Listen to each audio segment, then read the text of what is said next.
Assalamualaikum warahmatullahi wabarakatuh. Teman-teman, kembali lagi di channel YouTube saya, Khairun Imam.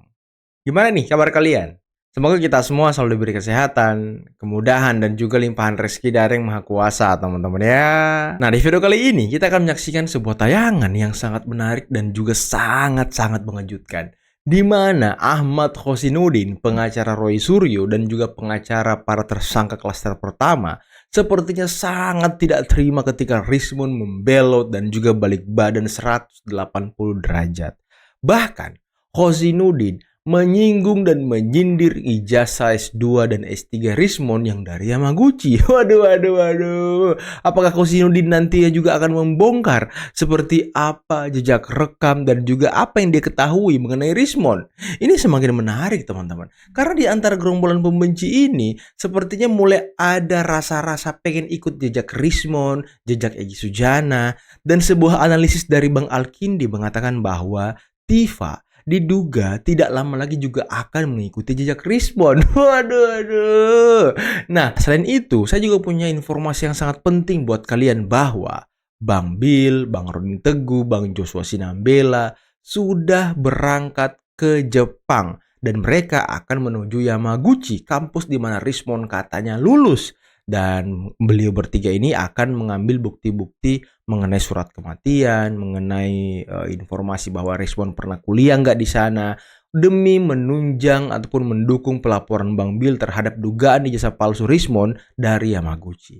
Nah, terakhir kita akan mendengarkan bagaimana penjelasan dari kuasa hukum Pak Jokowi terkait dengan restoratif justice yang diajukan oleh Rismon. Apakah diterima atau ditolak? Sebelum kita mulai videonya, jangan lupa like, subscribe, dan share. Dan tanpa perlu berlama-lama lagi, mari kita mulai videonya berikut ini. Saudara Rismon Sianipar sejak dia bermasalah dengan ijazah S2, S3 Yamaguchi Jepangnya, maka dia sudah tidak lagi memiliki kriteria value sebagai seorang peneliti. Karena seorang peneliti itu boleh keliru tapi tidak boleh bohong, dan kasus yang menjeratnya berkaitan dengan ijazah S2, S3 yang bodong itu mengkonfirmasi bahwa dia tidak jujur atau berdusta berkaitan dengan gelar akademik yang dimilikinya, khususnya sematan sebagai atribut seorang doktor gitu. Waduh, berarti Khozinuddin percaya kalau Rismon ini ijazahnya bodong.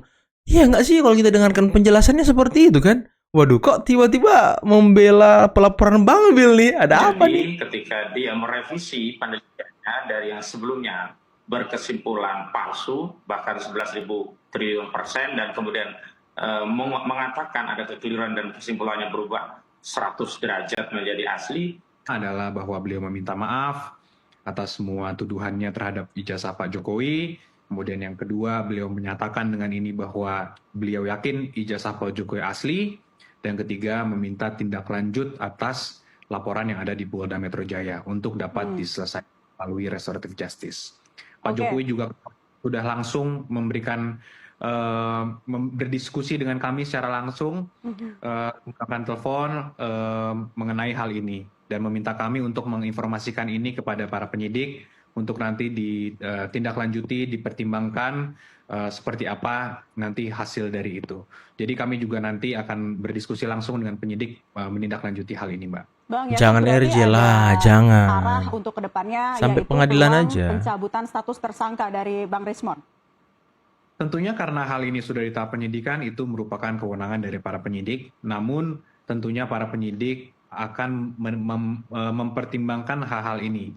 Dan kebetulan sebelum ini juga sudah ada presiden-presiden, khusus di kasus ini pun sudah ada Bang Egy Sujana dan juga Pak DHL juga yang sudah diselesaikan melalui RJ. Jadi mungkin harapan Bang Rismon ini juga dapat diselesaikan melalui RJ. Namun karena kami juga sangat menghormati para penyidik di Polda Metro, sehingga kewenangan ada di mereka, kami akan berdiskusi dulu dengan mereka untuk nanti kami dengar menurut pandangan mereka seperti apa tindak lanjutnya, Mbak. Dia yakini dia telah berkhianat kepada kawan-kawan yang berjuang dengan dirinya, bahkan lebih jauh dia telah berkhianat kepada masyarakat rakyat yang hari ini sebenarnya menunggu persoalan ini sampai ada keputusan pengadilan yang berkekuatan hukum tetap. Sekali lagi, karena apa? Karena kalau menempuh restoratif justice, pernyataan Rismon permintaan damai Rismond, bahkan pemberian damai sekaligus. Kalaupun terbit SP3, itu tidak bisa merestorasi ijazah Saudara Joko Widodo yang bermasalah. Satu-satunya jalan yang memungkinkan bagi Saudara Joko Widodo dan juga untuk membuktikan bahwa Joko Widodo akan membawa ijazah itu ke pengadilan adalah dibuktikan dalam proses persidangan yang terbuka untuk umum dan sampai memiliki keputusan hukum yang tetap. Tapi sekali lagi, memang hari ini Saudara Joko Widodo memiliki atau membutuhkan insentif agar dirinya tidak masuk ke persidangan, agar dia tidak dipermalukan di persidangan, agar tidak terbongkar keterangan-keterangan yang hanya versi sepihak, yang belum diadili, yang belum diintersep oleh pengacara, yang belum didalami. Sebagaimana kami punya pengalaman banyak keterangan-keterangan di BAP, begitu sampai ke persidangan, semua berubah 100 derajat. Dan satu hal saja yang bisa kita kutip, Ova Emilia itu menyatakan Saudara Joko Widodo 2 kali lulus. Ada tanggal 5. Bentar teman-teman, tadi dia bilang Pak Jokowi tidak mau masuk pengadilan. Hey, Anda silakan ngomong ke salah satu pengacara Roy Suryo yang namanya Refli Harun. Tadi Anda koar-koar, tadi Kozinudin, si Udin koar-koar. Kasus ini harus sampai pengadilan, harus ada kekuatan hukum tetapnya. Ngomong tuh sama Refli Harun yang minta penghentian penyidikan. Ngomong tuh sama Refli Harun, dia yang minta kasus ini dihentikan, bukan Pak Jokowi. Jadi Anda jangan memutarbalikkan fakta. Jangan. Anda itu kalau ngomong disaring-saring, dipikirin dulu. Itu Roy Suryo, tanya tuh Roy Suryo itu samping Anda tuh. Kan dia sama membersamai Refli Harun mengirimkan surat ke Irwasum untuk meminta penghentian penyidikan. Tanya tuh sama Roy Suryo. Jangan kau bilang Pak Jokowi takut pengadilan. Pak Jokowi nggak takut pengadilan. Pak Jokowi justru mau kasus ini sampai pengadilan agar ada bukti kekuatan hukum tetap terhadap ijazah Pak Jokowi. Biar besok-besok kalian ini, para pembenci ini, kadrun-kadrun ini tidak mengurusi ijazah Pak Jokowi lagi. Itu. Jadi kalau kau ngomong soal sidang, ngomong sama Refli Harun sana yang minta dihentikan kasusnya. Kita hormati. Saya nggak buat statement, saya nggak boncari media. Oh, mereka sedang mengadakan perkumpulan sehingga Bang Egy dipecat, sehingga Al-Katiri diusir, sehingga dia tidak senang dengan Tifa, dia usir. Siapa yang tidak lapor ke dia kalau statement di media Berantakan dipecat? gitu. Ada begitu. Ada. Yang dilakukan oleh Kozinudin. Jadi akhirnya yang ngelit itu Kozinudin. Ya, jadi ini apa-apaan ini? Jadi artinya kalau jalan bawa map, mau ke TV One, mau ke E-News, mau ini, Kompas. Masya Allah. Urusan hukumnya nggak diperhatikan. Ngapain? Kapasitasnya yang dikatakan dia adalah non-litigasi. Apa pandangan hukumnya tentang perkara ini? Kok bisa klien saya tersangka? Saya harus pembahasan dong tentang klien saya. Saya lebih tenang dengan tidak membersamai mereka. Gelagat sekaligus geliat yang saya baca belakangan ini ya terhadap RRT setelah kemudian Egy Sujana dan Damai Hari Lubis lompat pagar, kini Rismond menyusul mereka. Maka tersisa 2, kita tidak perlu membahas yang lain-lain ini. Kita tidak perlu membahas mereka karena mereka ini kelompok terusan yang hanya nempel di badan 2 otak yang masih tersisa ini. Roy Suryo dan Tifa. Saya ingin menyampaikan prediksi saya. Prediksi saya, Tifa juga akan melakukan hal yang sama serupa yang dilakukan oleh Rismond Syadipar. Tunggu saja waktunya. Tunggu saja. Tifa sedang mencari-cari jalan. Dia tengah mencari soft landing seperti apa. Orang-orang ini sedang berburu landing baiknya seperti apa. Nanti yang tersisa tinggal Roy Suryo itu, tinggal Rahwana, tinggal dia sendirian aja nanti yang akan tersisa. Tifa akan mencari jalannya untuk sampai kepada RG juga. Kenapa? Karena geliat dan gaya politik diplomasi Tifa itu sangat terbaca di ruang publik. Sebagai politisi, saya bisa mencium aura itu, gejalanya bisa kita baca bahwa keinginan untuk mencapai RG itu ada. Ya, hanya Refli Harun juga kan masih gengsi untuk bilang kepada publik bahwa Tifa itu sebenarnya juga pengen ada RG. Seperti itu. Itu akan sangat terlihat beberapa hari ke depan. Pasti akan ada gaya-gaya baru yang dimainkan oleh Dr. Tifa yang berujung nanti juga kepada permohonan maaf ke Pak Jokowi. Halo guys, kita akan menuju ke Yamaguchi, Jepang.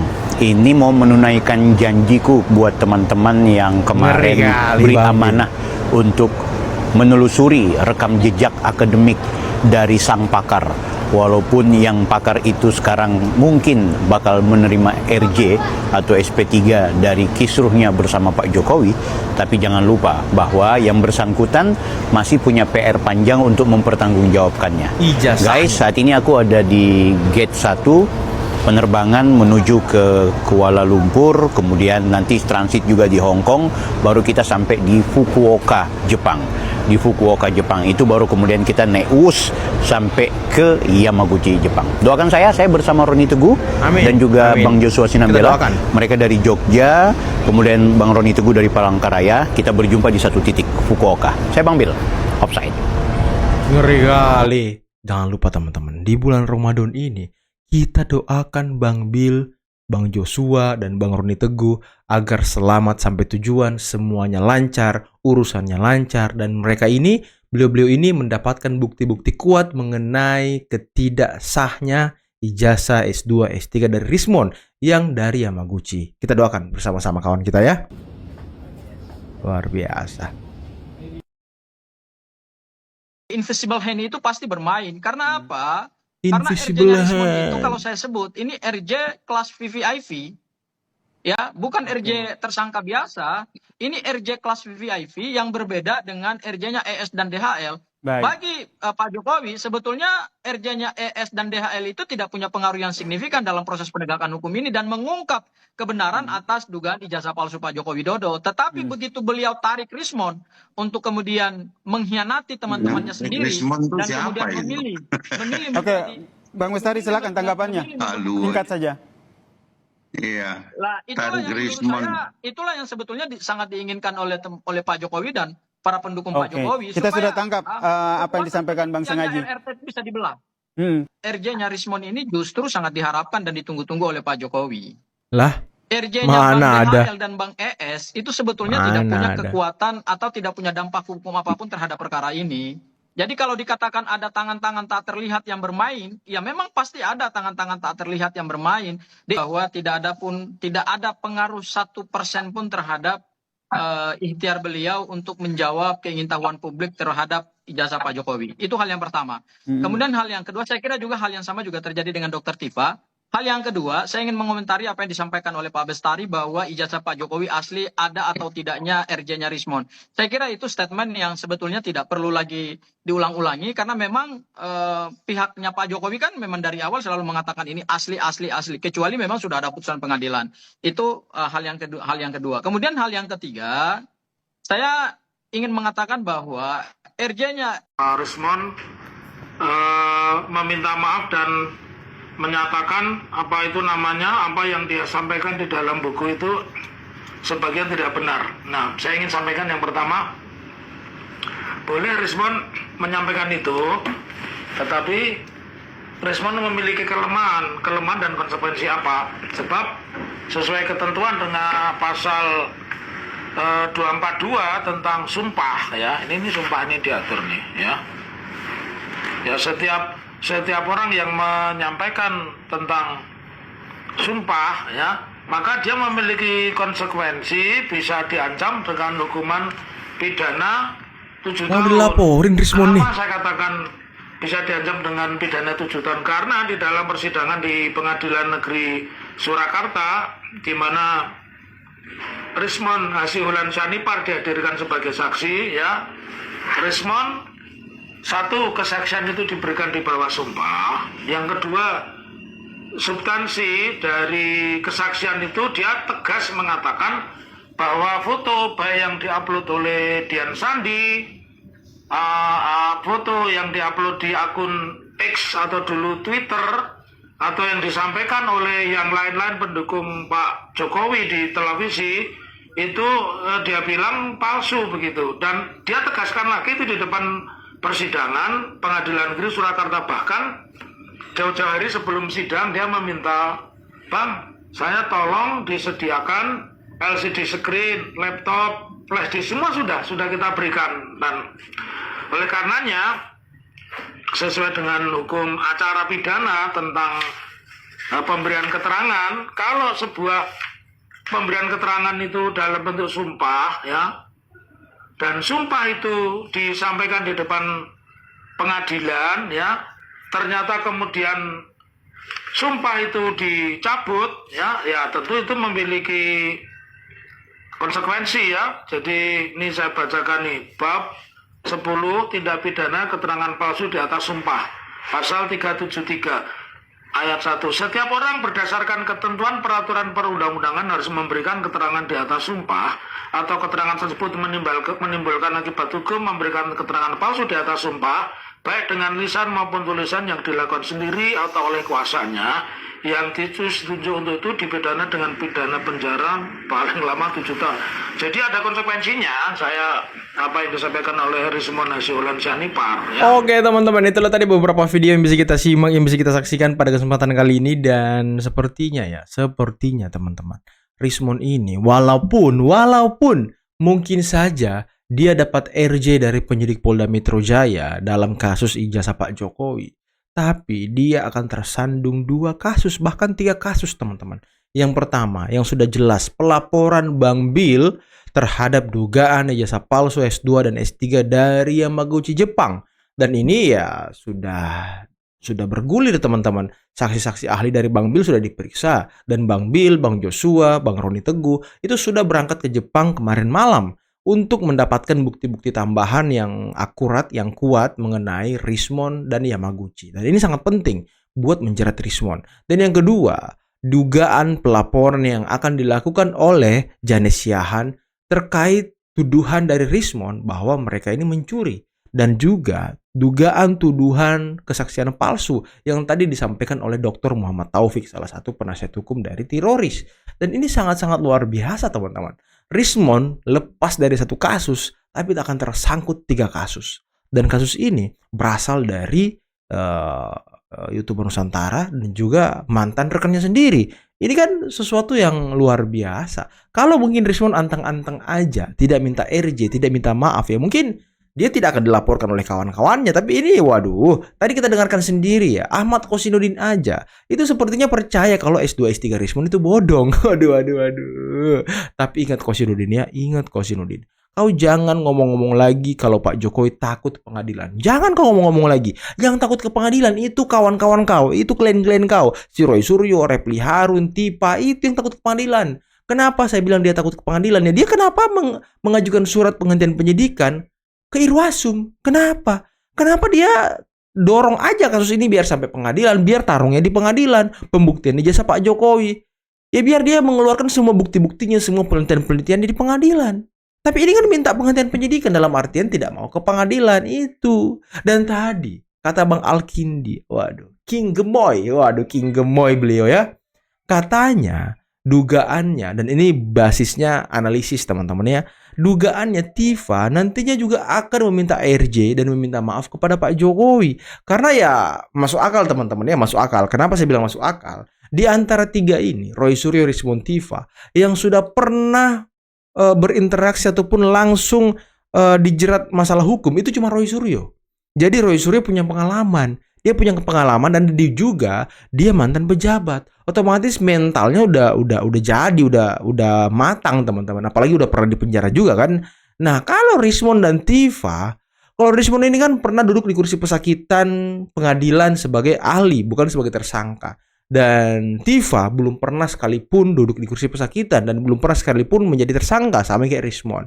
Nah, mungkin mental 2 orang ini sedikit goyang, sedikit terganggu. Apalagi dengan nantinya kalau Rismon diterima RJ-nya, ya otomatis Tifa juga pasti akan berpikir, waduh, apa saya juga membebaskan diri ya? Apakah kita tinggalkan Roy Suryo aja sendiri ya? Sama Repli Harun. Waduh. Gimana menurut kalian teman-teman? Coba komen di bawah ya. Oke, mungkin cukup sekian dulu video kali ini. Jangan lupa like, subscribe, dan share videonya. Akhir kata, bila taufiq wal hidayah. Assalamualaikum warahmatullahi wabarakatuh. Bye-bye.